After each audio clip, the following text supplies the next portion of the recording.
The Square Ball Podcast. Welcome to the show. It's brought to you, powered by West Yorkshire Electrical.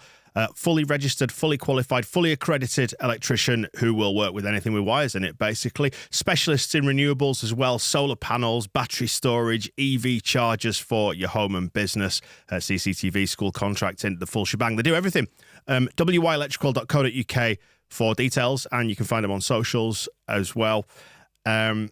Phil, we are reviewing Blackburn. We're looking ahead to Sunderland. We'll get onto that in the second half of the show. First of all, a win at Blackburn, and we finally exercised that kit hoodoo, which has delighted me no end. Because I did ask, didn't I, like in the run-up to this when we were previewing it, saying, I know it's silly, but do players actually buy into this? And I noticed that Ethan Ampadu tweeted to that effect, like finally able to put a post out in an away kit.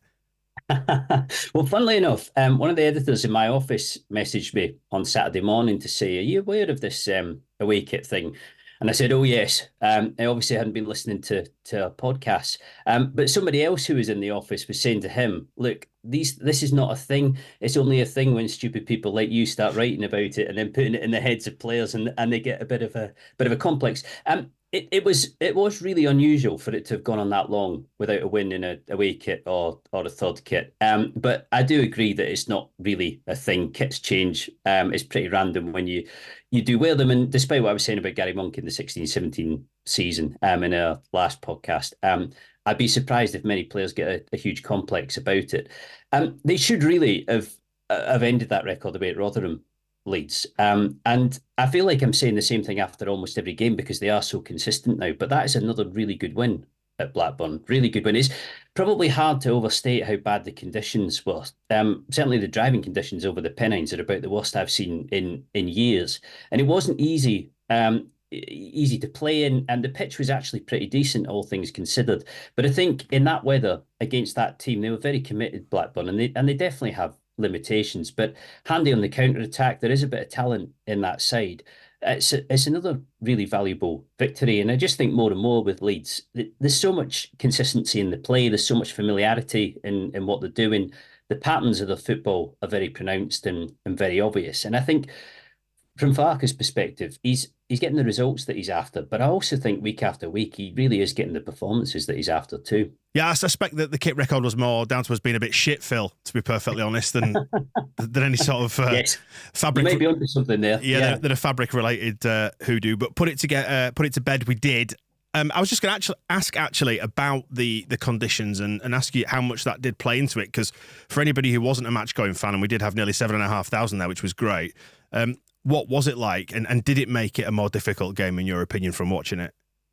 I think it did, not because of the pitch. As I say, the pitch was a bit scuffed and a few battle wounds at the end of the game, but actually driving over to Blackburn, it's quite rare these days that you expect there to be any risk of postponement. Most pitches tend to hold up pretty well, especially as you get further up the divisions and especially in the Premier League. But even in the Championship, you have a lot of grounds with good drainage and undersoil heating and everything else. And you don't tend to get a massive of call-offs. But because the rain was so severe, there was that part of you that was wondering, even if this isn't in any doubt, what is the pitch going to be like? What is the surface going to be like? Is it going to be tough? Is it going to be sticky? Is it going to be pretty wet? And I didn't think it was bad at all, but the rain was driving, the wind was swirling. I suspect if you're sitting watching on the TV, there'd have been aspects of that game or parts of that game where you'd have been fairly unimpressed or thought that it wasn't great. But actually in the stadium and at arm's length from the pitch, you could tell that it wasn't the sort of day when there was ever going to be huge amounts of finesse or high quality. But once again, I think the bits of finesse and high quality that were there came from Leeds. Two really good goals, which, I think this is the making of this team, really. They are organised. They are very solid and rigid, defensively good. But when they have opportunities and when they have chances, they have players who are going to take them. Lovely finish from Dan James. Really, really terrific little chip from Somerville in the second half to kill the game.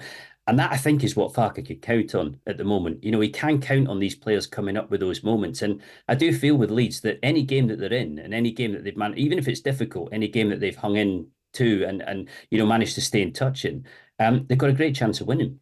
That's what it always feels like with Leeds at the minute. As long as we don't do anything stupid in defence, I feel like I can rely on us to score at the other end because there's just goals in this team. One thing I didn't fully appreciate, and I didn't mention perhaps as much on the match ball or notice at the time, but it's the watching back since, and I've watched it back a few times. Archie Gray's role in that second goal, winning the ball back over by the dugouts, proceeding across halfway line, being direct, going towards a goal, the exchange of passes that led to that threaded ball into Somerville. Fantastic work, wasn't it? I don't think I fully appreciated it at the time. Oh, it really was. I think there was probably an opportunity for him to go to Somerville first time, but it's the fact with Gray, and people talk a lot about his intelligence as a player, but it's the fact with him that he does tend to pick the right pass and he does know which ball to go for, and that was exactly the one. There's so much space for Somerville there, and it still needed a really, really deft little touch to put the ball away, but it becomes a kind of glaring opportunity, and it felt, even though it finished 2-0, it did feel like it needed a second goal.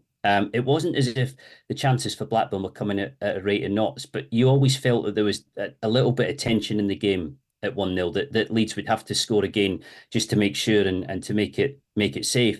And as far as Gray's concerned, I like a lot of what he does at right back. I mean, to go back to a previous conversation, he definitely wants to be playing in the centre of midfield. That's where he sees himself, and that's where I think he thinks his game will grow and evolve as he gets older. But Leeds are getting a terrific shift from him at right back, and at the moment, I don't think there would be any justification for taking him out of that role. I mean, Farke is going to have a think now about the full-back slots with Sam Byram coming off injured, and it feels as if, all things being equal, we're probably going to see Djed Spence at left back against Sunderland tomorrow night. But I don't think at the moment you would be rushing to move Gray out of right back to get Spence in there. I really want to see Spence in the team. I really want to see him develop to the point where he hits top form and is an easy player to pick. But Gray's been extremely good there more often than not. And you're right, that in that moment, that's what wins games, isn't it? Just that clarity of thought and that killer precision that the opposition can't cope with. And what do you think of the way that the championship's shaping up now? I'm just looking at the table, and there's a gap of, well, what is it now there? It's 6 points between Southampton and West Brom, who are in fifth. So there's that sense that the top four are now starting to pull away. Obviously, there's the gap between Leeds and Southampton and Ipswich and Leicester, who are above. But it's starting to properly take shape now, isn't it? And we are 11 points clear of falling out of the playoffs. So it's starting to look like we're solidifying our position there anyway. Yeah, very much so. I mean, I wrote last week about the top four in the Championship, and Southampton were a few seconds away from a win at Watford at the weekend, which would again have been another clean sweep of results for the top four. The form there is incredibly strong. It's funny, really, because there are umpteen seasons over the past, say, 15 to 20 years where Leeds would have been absolutely delighted with this position at this stage. The points tally, the gap to seventh place, the feeling that you're kind of one step towards the playoffs already, and if this continues for much longer, that that is going to be there for the taking. But the problem that Leeds is that nobody wants the playoffs, do they? And it's not that nobody wants the playoffs because it's much nicer to be promoted automatically. Nobody wants the playoffs because Leeds never ever fare well in the playoffs. And I'm a great believer in the fact that every record has to be broken, and nothing lasts forever. But again, if this was a normal season or a typical season in which the top two weren't moving as quickly as they are and weren't getting away at the pace that they have done, I don't think there would be any complaint with this at all. The form is automatic promotion form, but only in a year where you don't have teams like Leicester and Ipswich on the totals that they're on. I found the Middlesbrough Ipswich game interesting at the weekend. I watched that whilst I was in here, like mixing down the match ball and getting ready to publish that. So I just kept an eye on that. And Middlesbrough stuck four past Sunderland earlier this season. They gave us a hell of a run for our money at Ellen Road in what I thought was a really, really tough game. Barely laid a glove on Ipswich. It's funny how just sometimes, for whatever reason, these matchups, whether it's a matter of timing or the style of the opponents, whatever it might be, just somebody just cannot produce anything against a certain team. In much the same way, I guess, that Leeds didn't produce against what's proven to be a pretty poor Stoke side earlier in the season. Yeah, but they've been isolated moments, haven't they, for Leeds? Outside of August, when things were not good at Ellen Road and there was too much to sort out, and tooth in a squad for Farke to make to make big waves with at that stage. Leeds have only had the odd occasion where it hasn't worked for them. Rotherham and Stoke, the two that jump out. I think Middlesbrough have been more inconsistent, more up and down. They have had poor results mixed in with good ones, in the same way that Blackburn have as well. But you also have the weight of the fixture list, don't you, in the Championship, which is just pretty relentless. And I sort of tried to make the point in a piece I wrote last month that expecting fine performance after fine performance in December is fairly unrealistic. This is where you really have to pick up points any which way, and you will have days where you don't play well. You will have days where it doesn't quite click and doesn't quite work, and that will come down to fatigue. It will come down to just those pockets of poor form or underwhelming form that develop because it is just game after game after game. That was a hard game for Leeds at Blackburn. But off to Sunderland on Tuesday night, which is not going to be easy either, and it's not going to be low tempo, I don't think. So it does take a lot to keep the form going. And Leeds' results at the moment are pretty exemplary. As I say, they're just suffering at the moment from the fact that this is a freak table. And were it not for that fact, I think they would absolutely be in the top two. Had a chat with Michael at the weekend about this, and Rob as well. Do you think Leeds are getting better? And I'm saying this, fully aware that we could go to Sunderland and it all fall apart. But do you think, on the evidence so far, that you see that this is an improving side? I think they're looking more regular than, with some exceptions, and one being very obvious, but with just about any Leeds United managerial period that I've seen over the years. I mean, Gary Monk's Leeds were very sort of, I don't know if formulaic would be fair, but I guess what you'd say is that you kind of knew what you were going to get from Monk's Leeds. I think this Leeds team are better than his. With Bielsa, you knew, particularly in the Championship, you knew what you were going to get from them. You knew how they were going to play. You knew what the patterns of play were going to be. I genuinely feel the same with Farke and Leeds. I think the organisation, the tactics, the strategy is there for everybody to see. And the pleasing thing for him, and I think the important thing for Leeds, is that the players have looked comfortable in it for a long time now. They've looked happy with the way they're supposed to be playing. I think are happy with the way that it's working. And that is definitely translating into results. And I don't doubt at all, and again, you see this over the years, I don't doubt that it helps the dressing room knowing that they have players in there and players on the pitch who are just a cut above. I mean, virtually every manager in the division this season, afterwards or before, is talking about the level of quality in Farke's squad.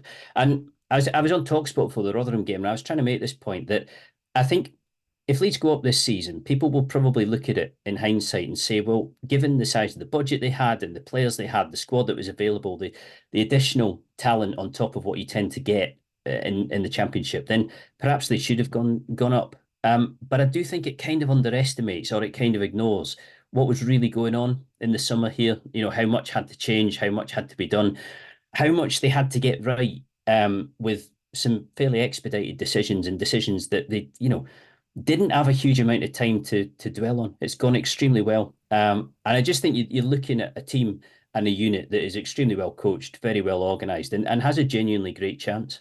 I think one of the giveaways for the consistency of the side and the level at which it's performing at the weekend anyway was how difficult it was to pick a man of the match. I went, he was good on that. He was good. Somerville was good again, involved in loads of stuff. Rodon absolutely rock solid, and it's shown in the kind of the voting. Like I think the official Leeds United account ended up with Rodon. I think they tweeted out to say that Rodon ended up getting man of the match based on the public vote. So would you agree with that, or would you have given? Yeah, very, very fair shout, that one. I felt a little bit like that after Middlesbrough as well, actually. That it wasn't as if there was an obvious candidate from that, but there were a lot of players who'd had good days. And in the end, I felt like Archie Gray had probably had the best of it against Middlesbrough, particularly because of his recovery from that early concession and the mistake that was made for that. But I mean, Farke more than once this season has spoken about the Golden Boot, and about how he seems to have no interest at all in one specific player scoring a lot of goals and one specific player coming out at the end of the season with trophy or accolades or whatever else. And that probably does feed into the way Leeds are and the way they're playing. It never feels as if this Leeds side are dependent on one individual. As if you take one player out of this side and the whole pack of cards will fall apart. I think there are definitely positions where if you were to get an injury, and I'm thinking, Pirro at 10, Ampadu in the centre of midfield, Rodon at the back, you would have that question mark in your head straight away about what the impact was going to be. And in no way do I think this Leeds team are completely bulletproof. But it's not as if it's built on individuals at all. And actually, the more you listen to Farke and the more you hear what he says, the more you realise that that's absolutely deliberate. Yeah. Goals and assists combined, Somerville 15, Rutter 12, Dan James 11, Joel Peru 9. It's a pretty formidable front four, isn't it? That. Yeah, it is, and I was drawing the comparison piece on Sunday with Sheffield Wednesday, who I think have got 23 in total. 3 goals or 24, 3 goals, 11 assists. So you have players in the Leeds squad who individually are not far off doing half of what Wednesday's entire squad are doing themselves. And okay, Wednesday have been dismal this season, but it does give you some example of the levels of output, and it's the repetitiveness as well. It's not as if some of those goals or James's goals or assists or anything else have all come in one individual fixture. They've been spread right across the season. And I think I'm right in saying that been 11 goal scorers for Farke so far, which again is a good spread. But teams who do well in an attacking sense, the teams whose attacking players give you that give you that return and do score goals, do come up with assists, and everybody's at it for Leeds in that front four. And it's quite interesting that to this point, Farke hasn't had to make a huge amount of Willie Gnonto, and he hasn't had to make a huge amount of Jadon Anthony or of Patrick Bamford either. Again, you lose members of this front four to injury or whatever else, and it would concern you slightly. But for as long as it's flowing like this, they're going to pick up points. And eyes turn into Sunderland then on Tuesday, and we try and pick out a one to watch, a clash, a battle, a matchup, a player, an issue, whatever it might be, to keep an eye on in the upcoming game. And I'm going to preempt you with this and ask you, is it going to be Jack Clarke versus Archie Gray? Just to return to Archie again. Well, not necessarily that battle, but I think probably just Jack Clarke generally. You remember him coming through and looking like a very, very good prospect. And then Leeds choosing to sell him in the summer before they went up, taking about £10 million from Spurs. And as time went on, all of us, me included, starting to think that they'd got the very, very good end of that deal, because it's certainly, from what's been said at the Tottenham end or what we know about Tottenham, in no way was it a Pochettino signing. It seemed to be a club signing rather than his. It wasn't that he didn't want Clarke as such, but I don't think he went after him. And it was hard to understand or to know what the point of that was, especially because of how little Clarke was playing down at Tottenham. And there must have been that risk that he would begin to drift and would drift to the extent where, potential and the chance of a really kind of high level career was lost. But he's been extremely good at Sunderland, really good at Sunderland. And I think if there's any clubs out there who are needing a winger of a certain value, he is somebody who's going to be on the list without a doubt. So I think Leeds will probably find him in as good as Vettel as he's been at any stage since he left Elland Road. And definitely from point of view of the Sunderland lineup, the player to watch. It's funny, isn't it, how familiarity with players can sometimes skew your perception of their age, because I was just looking at, because I was curious as to how old he was. He's just turned 23. So, it might have just taken time to build up in his career, mightn't it? It might have just been a thing where he needed to find a level and a home and kick on from there. But 23 years old, which makes him considerably older than Jorginho Rutter. Yeah, I would have, in my mind, they're kind of the other way around because of the maturity with which Rutter plays. And Jack Clarke, to me, is still a kid. Oh, I think because the last time you saw Jack Clarke, certainly in the flesh, he was incredibly raw, wasn't he? When he was in a Leeds kit, he looked like an academy kid, which he definitely isn't anymore. I think the bottom line was that he wasn't going to get a game at Spurs. It wasn't going to happen for him there, no matter how much he worked, no matter how much he stuck in. He needed to go somewhere else, and this has been a really good move for him. I still look at him and think there's definite Premier League potential further down the line for Clarke, without a doubt. So he is somebody who Leeds will have to manage, and given that there are going to be changes, as I say, I would expect Spence coming in for Byram at left back, but I guess there are alternatives for Farke if he wanted to mix things up. At full back, Leeds are going to have to be good. Yeah, and Spence will be an interesting one, maybe a secondary one to watch almost, to see how he beds in, assuming he does come in. Because he was caught upfield quite high, wasn't he, towards the back end of that Blackburn game, and didn't necessarily manage to get back in time. And Farke mentioned it in his post-match. It's a sign of a young man who's been out for a number of weeks. Yeah, I mean, Farke does this from time to time, but I watched him having a long debrief with Spence on the pitch after the final whistle, and he was pointing specifically to that corner flag, to that area, and I think was making the point about Spence's positioning and the need to retreat and recover when the ball's lost. I've got to say with Spence, it only takes the odd glimpse of him to see that he's, positively confident, looks really slick player and knows what he's doing. I do just feel like he could be a huge asset if they get him going. But realistically, I mean, he surely has to be the option at left back against Sunderland, you would think. We're off to see Farke in about an hour, so we might get a bit clearer impression at that stage. But Firpo isn't fit. It seemed to me that Farke was very much expecting Byram to miss these two games coming up, if not more. I think a game will get a bit more of a firm answer on Byram's fitness when we see Farke shortly. And Spence, I mean, Spence would want to be at right back in the same way as Gray would want to be in the centre of midfield. That is Spence's position. But he looks to me like the kind of player who, if you get him switched on and get him going, you can ask him to play, within reason, pretty much anywhere, and I think he would play well. You did a piece on The Athletic this week about Leeds' possible movements in the transfer window in January. You've been banging the drum for a left back. You think that'd be a sensible move to make, given that Byram is still it feels like it's always on a knife edge with Byram, doesn't it? Like he gets a little tweak and you saw him holding his leg and you go, oh God, here we go again. But it feels like they're nursing him through, and in the absence of Junior Firpo, it feels like a sensible move to make, doesn't it? Left back, just shore that up. He's been very good, Byram, and actually his body's held up well to this point, but obviously it does get thick and fast over Christmas, and you can feel the intensity of the fixture list starting to take hold. I think it makes sense even more so on the basis that Firpo has barely been available this season, and I think a lot of us still far from convinced about whether he is the answer at left back anyway. That seems like an obvious position to cover, but it does seem to me that Farke is far more concerned, and I don't mean concerned as in worried, but far more focused on retentions in January and far more focused on making sure that there's no deviation from the plan as it was set out in the summer, as it was agreed to be for this season, not to lose anybody key.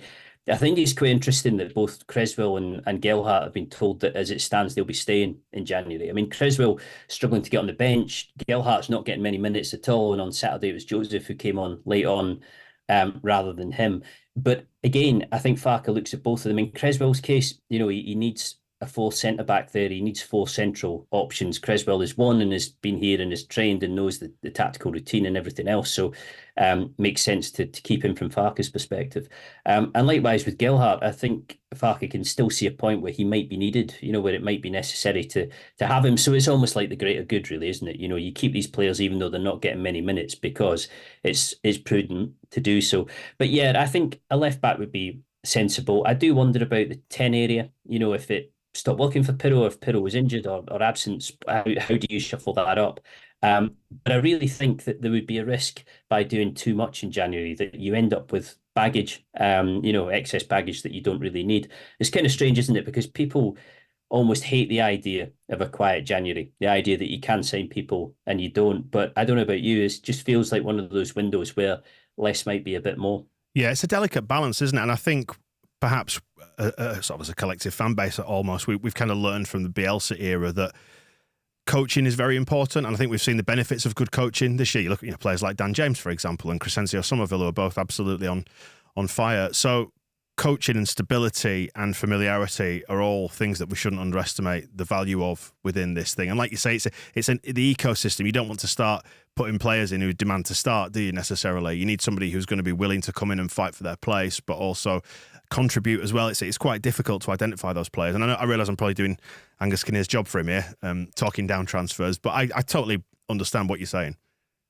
Well, for example, you're saying there, somebody coming in demanding minutes or demanding starts. As it stands, they're just not going to get it, are they? They're not going to get into this team because the team is largely picking itself. And I'm well aware of the fact that you will get injuries somewhere down the line, as there is one to Byram at the moment. So you have to be sensible in getting the balance right. Like you said, you need the right amount of numbers, but not too many. I just think Leeds at the moment are kind of this contradiction where they're both an easy sell to potential signings and a difficult sell. Easy on the basis that this, I think, is a project that you'd want to join and be part of. There's a lot to like about it, but difficult in the sense that anybody who sits down and says, well, how many minutes am I actually going to get, is probably going to be told, hard to say, really, because there are very good players in this squad who aren't playing. Nonto hasn't had too much football. Anthony hasn't had too much football. I say Creswell can't get on the bench and is regarded as, kind of one of the best centre-backs coming through the academy at Leeds, England under-21 international, plenty of potential there.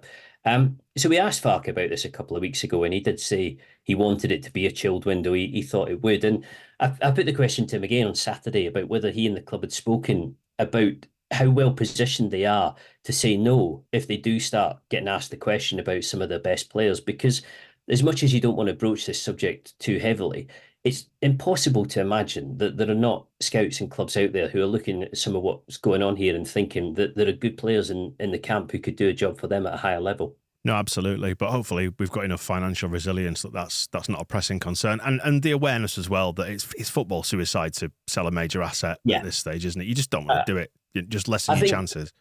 Yeah, I think P&S pressure would be far bigger at the end of this season for a second season in the Championship than it would be now. And I think you're right. There's a kind of sensible balance, sensible way up to be made now about the fact that you have put yourself in a great position to get promoted. Albeit, there's the issue of it being the playoffs potentially rather than automatic. But I think where they would have projected to be, Leeds, or where they would have hoped to have been, I don't think even Leicester would have said to themselves, let's try and get to 50 points by the middle of December, because it just so rarely happens. I would imagine that January budgets and finances and everything else are probably much more of a concern for the clubs who are just outside the playoffs at the moment, because a really difficult decision to make, isn't it? Given that the top four seem to be getting away, and given that reduces the odds of even getting into the playoffs, let alone winning them. What do you do next month? Do you invest? Do you turn down offers if they come your way? I think if you're on the very fringes of the playoffs, that's a hard call. Not our problem, thankfully, at the minute. No. Let's hope we don't end up on the fringes of the playoffs. But then again, it would be very Leeds. I was saying earlier on, we were like 11 points away from seventh finish. I mean, if we seventh place finish. So if we were to stretch that out over the season, imagine if we ended up about 15 points clear of it and still lost in the playoffs. That'd be very Leeds, wouldn't it? Stupid idea. I said right at the start of the season that I didn't feel like Leeds were a team, the way it was developing under Farke, were a team who were going to start throwing in, 5-0 defeats here and there, that were going to have weird and wonderful random days. And I'm pretty sure that was the weekend where they went to Southampton and were 3-0 after half an hour. And I was thinking, yeah, usual thing. But I still kind of stand by that. And it's not to say that there won't be a poor patch of form that comes around. And I mean, actually, I think if you're honest about this, a poor patch of form might be what rules them out of the top two, unless Ipswich and Leicester start to crack, because they really are leaving no room for error at all, them at the moment. And I think Farke will be conscious of that. But I just don't see it setting in with Leeds. I feel like there are too many good players in this squad for, like you say, for them to go from the position they're in now to the fringes of the playoffs. I might be wrong, and we'll see how it goes. But they do just look very organised, look like the understanding's really good, and they're looking pretty rock solid. This Sunderland game is an interesting one, isn't it? I feel like this has got the potential to be a little bit more of a banana skin than any other recently. I was fairly confident we'd go to Blackburn and win. You never want to get too cocksure about these things, but I look at this one, they're managerless as well. And we had to sort of have a quick discussion off air before we started, didn't we, saying who is looking after Sunderland at the minute? Mike Dodds, so you presume that's an internal appointment that's looking after things in a caretaker role until they get a new boss. But the crowd will be up for it. Under the floodlights, it'll be a big crowd. It's one of the fixtures that they like. Leeds is one of those kind of cup final occasions for a lot of teams. Sunderland in particular, and yes, with a nod to 1973 and all that. We've got to be careful here, haven't we? But you just hope that, again, we've got enough quality to see this one off. And I think that's how I feel about going into every game now, Phil. I don't know if you agree. It's a case of you need that, at least that sort of 7 out of 10 performance from Leeds as a bare minimum, sort of a base level, and hope that it's enough to subdue the opposition and that the quality shines through in the end. Well, I personally think that if you get 7 out of 10 across the board with Leeds, then they will win most of the games. I don't know if this is the right way to describe it, but Sunderland away feels like Stoke and Rotherham away, minus the mediocre opposition that we had at Stoke and Rotherham. And granted, Stoke did win that game, and actually Leeds didn't play well for a lot of it. But I in no way would I pretend that Sunderland are not a better team than either of those. They definitely are. But it still does feel like that fixture, difficult away fixture. And they will have to play well there. Yeah, without a doubt. How do you feel this one's going to go then? A trickier game for Leeds? A nice early goal would be good, wouldn't it, for us just to sort of set the pattern of the game up, I suppose? I think a really big result if Leeds can come away from this with a win. I genuinely, and set themselves up nicely for the weekend. But I think it'll be tight. I think it could definitely go either way. This, and I suspect, Farke was very kind of complimentary about Blackburn before the game at the weekend. I think you'll get much the same noise from him about Sunderland as well. The one thing that we have seen over the past few weeks is the return of Leeds fans in the home end, haven't we, at away grounds. I meant to mention after the Rotherham game, because there were a fair number in the home end at Rotherham, and actually Rotherham seemed to be fairly good-spirited about it in the way that the little patch of Blackburn fans over the other side of the pitch from us on Saturday definitely were not. But I did notice after the Rotherham game, somebody getting ejected for celebrating the Anthony goal that wasn't. And it did make me think that it's probably a really good piece to be done on banning orders incurred for moments which actually were worth nothing in the end. I mean, don't tell anyone, but my dad was in the home end for the Rotherham game as well. So, what was it? Nah, he's well behaved, your dad, though. Yeah, he generally leaves early in the second half when he's at Ellen Road, but he stayed for the full duration at Rotherham. So there you go. Just looking at the other fixtures for this midweek, then. Ipswich are travelling to Watford. That, I don't know. You'd fancy him to win it, wouldn't you? But that won't be the easiest game that they'll face this season, I don't think. No, definitely not. Definitely not. But I'm a little bit past second guessing Ipswich, really. I sort of felt like after Blackburn on Saturday, that might just have turned the screw a little bit and made Middlesbrough a more difficult game for them, but not as it turned out. And as you said, I was listening on the radio on the way home, and just to the odd update from there, and it sounded pretty comfortable for them and pretty easy. I mean, they're clearly a really good team, Ipswich, who I think, a lot like Farke's Leeds, know exactly what they are and know what they're about. And that's what has to happen for Leeds, is that one or other of the top two, if not both, have to start cracking a little bit. But, I guess the most positive thing Farke can say is that Leeds have put themselves in the right position if that starts to happen. Yeah, just looking at the rest of the fixtures across midweek, you've got Leicester at home to Millwall. Again, you'd fancy them to do a number on Millwall with relative comfort based on what we saw earlier in the season. Elsewhere, Southampton travelling to Coventry. You'd fancy them as favourites for that, but you never quite know, do you? So maybe there's an opportunity for one or two to drop points. So it feels like a tough midweek, this one, for us. And then looking ahead to the weekend, you've got Ipswich Norwich at lunchtime on Saturday, so they'll play ahead of us. Derby game, anything could happen. So that'll be a fascinating one. Elsewhere, we've got Coventry, obviously. We'll preview all these properly towards the back end of the week. You've got Southampton at home to Blackburn. Again, you'd expect them to win that, and then you've got to wait until Monday for Leicester to play. They're playing at Birmingham, but again, you'd fancy him to win that, wouldn't you? That's a lot of fingers to cross, is all I'll say. Yeah, there's so many games that it's just, I've sort of said to myself that in terms of the top two, you almost have to kind of relegate it from your mind now until that last weekend before Christmas, when Ipswich come to Ellen Road and then play Leicester. I think I'm right in saying that they have to play Leicester again in January. Those are going to be like the critical days, aren't they, and the critical moments if this is to close up. It's not to say that there won't be some deviation from time to time. But yeah, no, things could definitely change. But you can't pretend that Ipswich haven't been going along very, very nicely and have generally, known how to handle some pretty difficult matches. Yeah, that is a slightly bizarre quirk of the fixtures, isn't it? I didn't realise that until I sort of sat and looked at them this weekend, really. I was like, because the Preston fixture got moved to noon on a Sunday, which can get in the bin, by the way, quite frankly. Yeah. That I thought, hang on a second, but we're playing them on Boxing Day. And yeah, so there's only like a 3.5 week gap or something like that, isn't there, between the Boxing Day fixture and the return fixture in the third week of January? Because, yeah, Leicester play Ipswich on that Monday night after we play Preston. I'm inclined to say that the evening kickoff at West Brom can probably get in the bin as well. I'm only imagining the road closures on the way home from that, which are going to be apocalyptic, I would imagine. But yeah, it is kind of odd. But obviously, like, quick turnarounds like that become far more relevant if the teams are actually doing something and are actually in the running. If you're talking about mid-table sides, that tends to pass without anybody noticing, but it is definitely relevant this time because, the games between Leicester and Ipswich are going to make a difference. Well, I look forward to my 20-minute WhatsApp from Stadium of Light. You sent me one and you lifted the kit jinx in doing so. I'm glad it only took you 20 games it took you to send the 20-minute text finally. Maybe that's it for the season. Maybe we just need to stop now. Yeah, I was starting to worry about you and the kit jinx, so I thought this is the day, let's sort it out. Right, Phil, we'll get together back end of the week, all right, and we'll have a chat about the Coventry game at the weekend. But enjoy the Stadium of Light. We'll catch up soon, yeah? Thank you. We'll see you soon. The Square Ball Podcast.